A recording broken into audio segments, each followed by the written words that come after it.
નમસ્કાર. આપ સૌનું ઘણા જ પ્રેમથી સ્વાગત કરું છું.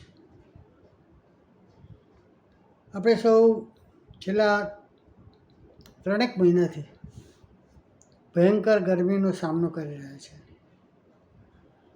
હવામાન ખાતાની આગાહીઓ આપણા સૌને બહુ ડરાવી રહી છે. આગાહીઓ સાચી પડે એવું ઘણું ઓછું બનતું હોય છે, પણ મોટે ભાગે સાચી હોય છે. એમ કે 1 વાગે ભયંકર વાવાઝોડું આવશે, ના આવે. આપણે શું કરી શકીએ?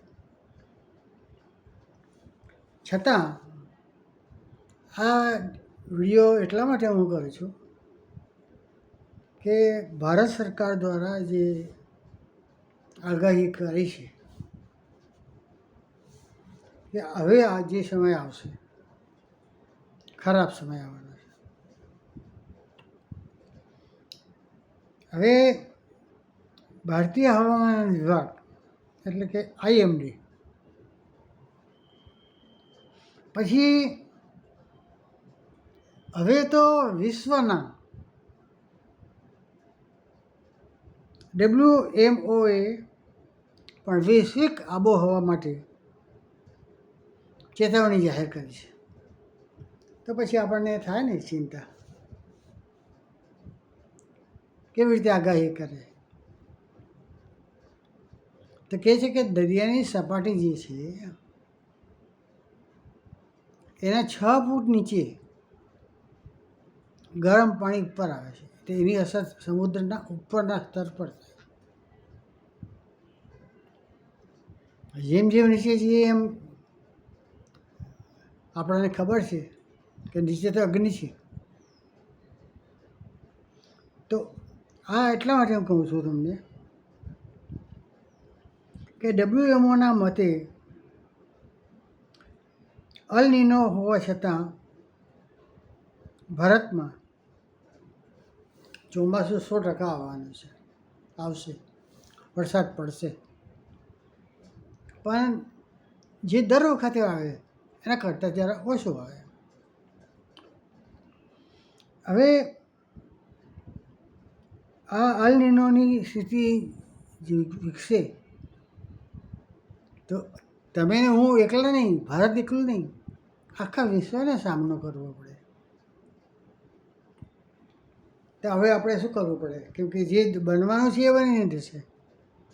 તો હવે જે પ્રશ્ન છે કે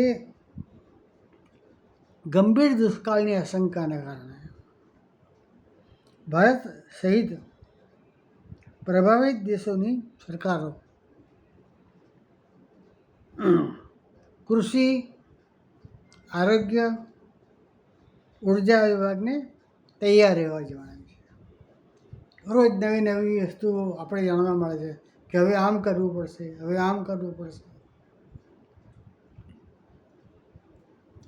એક રીતે એટલા માટે કહી છે કે આપણે આવનાર ગંભીર આફત એકલી આપણા માટે નહીં, આપણે બધો દોષનો ટોપલો મોદીના માથા પર નાખી દેવાનો ના.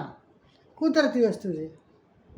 મોદી તો આ ઘરના પાછળ પડી ગયા છે આની, કે મારા દેશને બચાવો કેવી રીતે. અને વિપક્ષનું તો કામ છે કે સારામાં સારું અદ્ભુત શ્રેષ્ઠ માનવ જાતિ માટે કામ કરશે, તો પણ ગાળ સાંભળવાની છે. આપણે સાંભળ્યું ને શું કે એક બાળકે પૂછ્યું કે મોદીજી તમારી આટલી સરસ તંદુરસ્તીનું કારણ શું? તો કહે છે કે બેટા, હું રોજ 2 કિલો, 2.5 કિલો, 3 કિલો લોકોની ગાળો ખાઉં છું, એનાથી મારી તંદુરસ્તી સારી રહે છે. આવો માણસ ક્યાં મળે?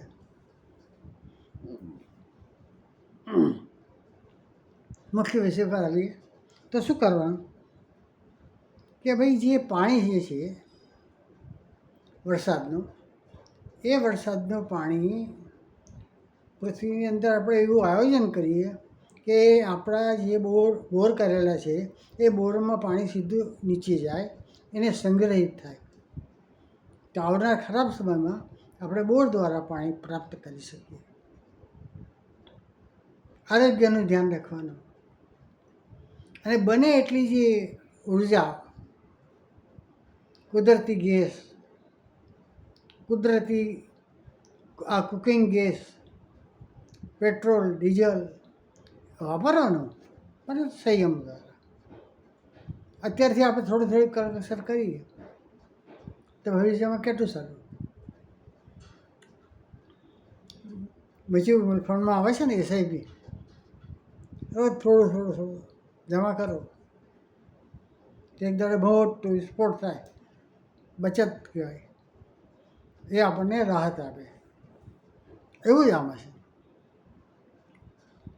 તો આવનાર સમયે બહુ ખરાબ આવવાનો છે એવું પણ નહીં હોય, સારો પણ આવે, છતાં સાવચેતી રાખવી સારી.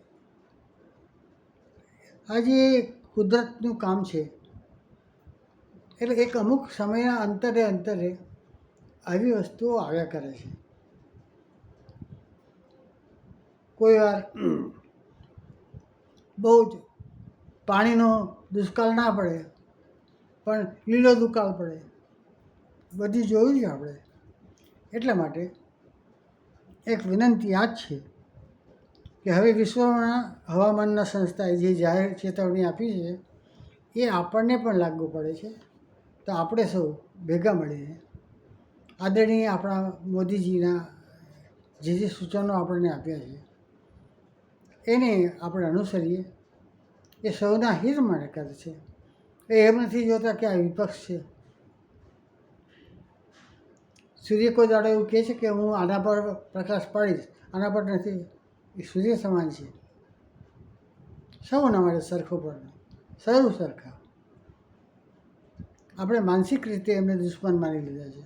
દુશ્મન એટલા માન્યા છે, એટલા માટે માની લીધા છે કે એ લોકોને જે ખાવા મળતું હતું એ લોકોને ખાવાનું બંધ થઈ ગયું, અને એ બધું બારોબાર આપણા વિશ્વને, આપણી પ્રજાને બારોબાર મળે એવા શુભ આશયથી આ કામ થાય. માટે આપ સૌને વિનંતી છે કે ઉર્જાને સાચવવાની, તંદુરસ્તીને સાચવવાની અને પાણીને સાચવવાની. સદગુરુનાથ મહારાજ.